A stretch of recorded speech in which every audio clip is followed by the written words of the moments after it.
time consuming, but there's a couple steps you need to do to make sure it's successful. Okay. First of all, you need to get a plastic bag, something like this, you know, your sandwich bag left over. Yeah, I've got one of those. Get around 5 samples of dirt from different locations, check the pH. For the grass to work efficiently, it has to have the proper pH between around 6 and 7. Okay. You know, if it doesn't, you know, you can adjust it with the lime and, you know, get it right around that range, okay? Okay. And the grass is going to be working efficient, you know, efficient machine. The next thing you need to do is aerate. And you can have your lawn company aerate, or you can rent an aerator, run it over the yard, make sure that all the organic nutrients can get into the soil, the root system is stimulated, and you have some breathing, the roots are breathing.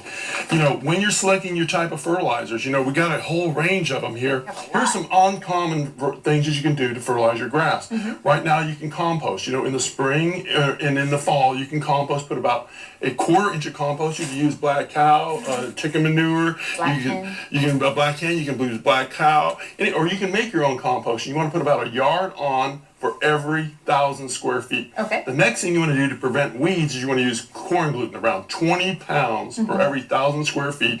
And this is going to take about 2 years to build up in the soil, so it reduces the amount of weeds, but also provides fertilizer. And corn gluten is fairly cheap. Alfalfa pellets, great, high in nitrogen, has a lot of trace elements.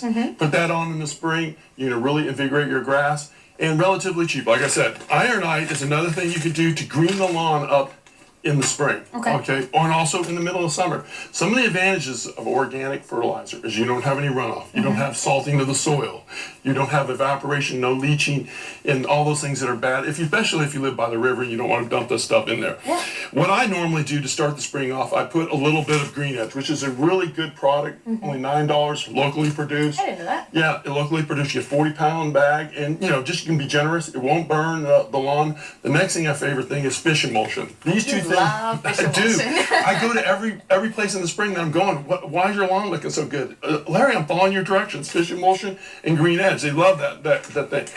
Next season, to prepare your lawn, you can plant a little some green manure, and that's going to be ryegrass.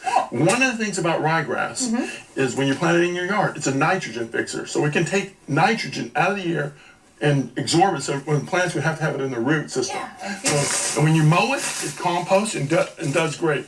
Some of the other things, if you're a little impatient, you know, you can use a little impatient. You can get a little bit of liquid lawn fertilizer, half the rate.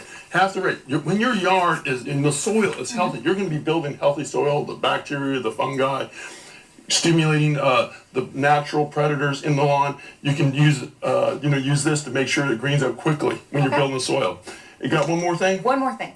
Okay, if you don't like handling fish emulsion, you can get fish meal. It's a ground up material, and you can just broadcast it in your drop spreader or your broadcast spreader, and that's going to do a couple times a year. You just want to do this frequently with the Green Edge or the fish meal, and it's going to look great. Okay, well, who doesn't like fish emulsion, though? You Right. just go with it. Larry loves it. For more information about gardening,